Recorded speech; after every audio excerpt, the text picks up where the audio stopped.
The holographic display flickered in the vast chamber of the galactic nexus, casting an eerie blue glow across the assembled delegates. High Chancellor Vexaria of the Dominion stood at the center, her four eyes scanning the representatives of 17 major civilizations. "The intelligence reports are conclusive," she announced, her telepathic voice resonating through every mind present. "The species on Sol 3 has achieved nuclear capability. They call themselves humans." A dismissive ripple of amusement passed through the assembly. The Zephyrian delegate, a being of pure crystallized thought, pulsed with condescending light patterns. "Another primitive species discovers atomic manipulation. How mundane." But Elder Kethmore, the ancient representative of the first civilization, raised a trembling appendage. His species had witnessed the rise and fall of 1,000 worlds. "I have studied their behavioral patterns for 3 cycles. These humans, they are different. They do not follow the natural laws of evolutionary restraint." The hegemony's warmaster, General Faxion, leaned forward on his biothrone. His species had conquered 47 worlds through superior military technology. "Different how, old one?" "They possess no quantum fields, no psychic abilities, no dimensional manipulation. They are bound to a single planet by crude chemical propulsion." Kethmore's ancient voice carried a warning that chilled the chamber. "They do not accept impossibility as final. Every barrier they encounter, they treat as a challenge to overcome. They have a concept they call human ingenuity, the refusal to accept that something cannot be done." The ethereal collective's hive mind representative spoke in harmony. "We have observed thousands of species at this development stage. None have posed a threat to established galactic order. The mathematical probability of a non-psychic, single-planet species achieving interstellar dominance is 0.0003%. Mathematics," Kethmore whispered, "do not account for the impossible becoming routine." The vote was unanimous. Earth would be classified as a restricted development zone, monitored but left alone. The Council moved on to more pressing matters, trade disputes between the quantum merchants and territorial expansions by the Void Hunters.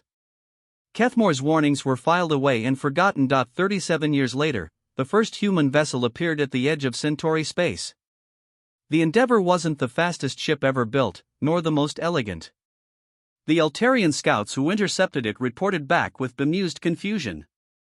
The human craft was a patchwork of technologies, fusion drives coupled with experimental Alcubierre fields, crude AI systems running on quantum processors that should have been impossible to miniaturize. "It's like they took 17 different dead-end technologies and somehow made them work together," reported Scout Commander Yalfes. Captain Marcus Rivera received the alien transmission.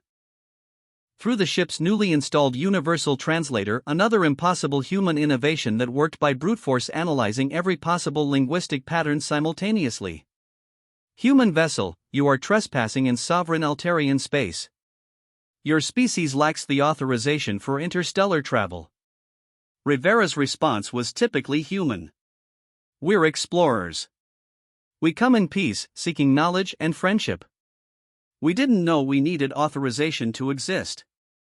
The Altarians, bound by 10,000 years of galactic protocol, issued a standard ultimatum: return to Earth or face defensive action. Rivera's reply would later be studied by xenopsychologists across the galaxy: "We respect your sovereignty, but we won't be going home. How can we resolve this peacefully?" The Altarian patrol fired warning shots, plasma bursts designed to disable the primitive vessel's propulsion. But something impossible happened. The Endeavour's hull began adapting in real time, its experimental metamaterials restructuring to absorb and redistribute the energy. "That's not possible," whispered the Altarian weapons officer. "Their technology tree doesn't support adaptive armor." The human ship didn't just survive, it learned. Within hours, it had reverse-engineered the plasma technology and was broadcasting detailed technical specifications back to Earth. The emergency session of the Galactic Council convened in chaos. Reports flooded in from 12 different sectors. Human ships were appearing everywhere, each one more advanced than the last. "They're not following any known development patterns," reported the Synthetic Intelligence Consortium. "Species typically take millennia to progress from fusion to quantum manipulation. Humans achieved it in 18 months. High Chancellor Vexaria studied the tactical displays with growing unease. How many vessels? Currently tracking 47 ships, with more launching daily. But that's not the concerning part. The intelligence officer's form flickered with anxiety. They're not conquering. They're befriending. The reports were unprecedented. The Centaurians, after initial hostilities, had signed a mutual defense pact with humanity. The humans had solved a century-old resource crisis on their world in exchange for navigational data. 3 other species had voluntarily joined what the humans called the Solar Alliance. General Faxion slammed his weapon appendage against his command throne. Impossible. No species achieves diplomatic success without demonstrating superior force. The humans demonstrated something else. Elder Kethmore's aged voice cut through the debate. They demonstrated that they could make everyone stronger. The holographic display showed human technology spreading like wildfire. Medical advances that extended lifespans, agricultural techniques that turned barren worlds fertile, defensive systems that protected instead of threatened. Every species that encountered humans emerged more powerful than before. They don't conquer, Kethmore continued. They elevate. And because of that, no one wants to fight them. The Zephyrian delegate's crystal form darkened. We must act before their influence spreads further. Deploy the extinction fleet. The vote was close, 9 civilizations for immediate action, 7 opposed, 1 abstaining. The Battle of Wolf 359 lasted exactly 43 minutes.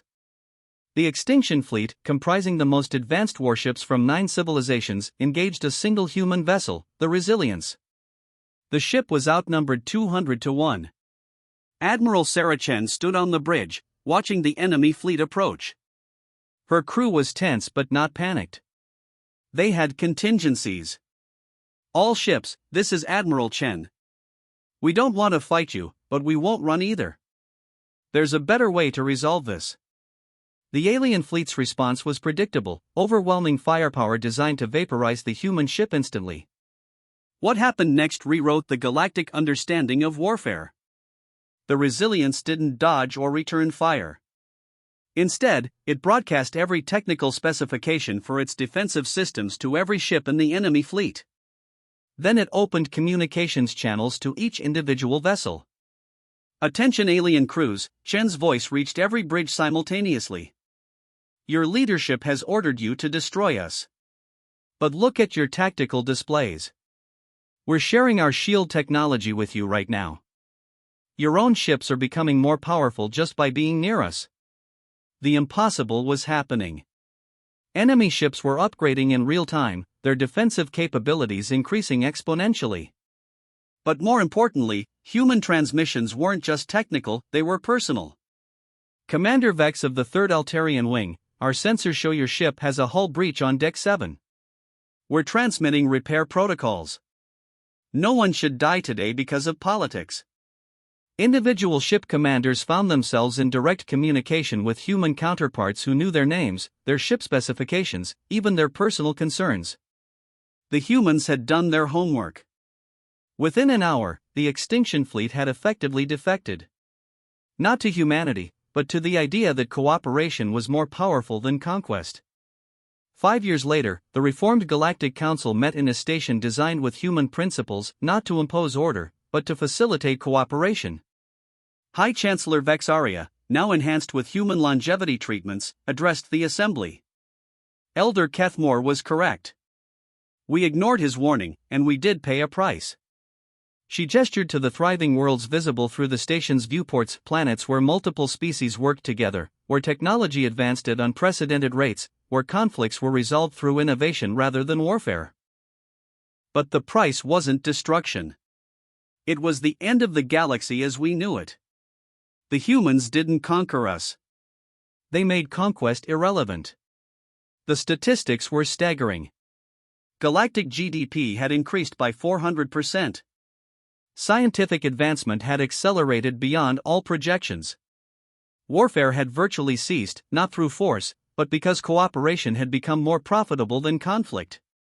Elder Cathmore, his lifespan extended by centuries through human medical technology, spoke his final words to the council. I warned that humans were dangerous because they refused to accept limitations. What I failed to predict was that this refusal would become contagious. The delegates looked around the chamber. Former enemies now worked side by side. Technologies that had been jealously guarded were freely shared. Species that had warred for millennia were now exploring distant galaxies together. The humans proved that the impossible was simply the untried, Cathmore continued. And in doing so, they taught us all to stop accepting the limitations we had imposed on ourselves. Through the transparent walls of the station, human ships worked alongside alien vessels, not as conquerors or conquered, but as partners in an enterprise that had no limits, the exploration and improvement of everything they encountered. The warning had been ignored, and the aliens had indeed paid a price. They had been forced to abandon a galaxy built on conflict and scarcity in favor of one built on cooperation and abundance. Some prices, they realized, were worth paying.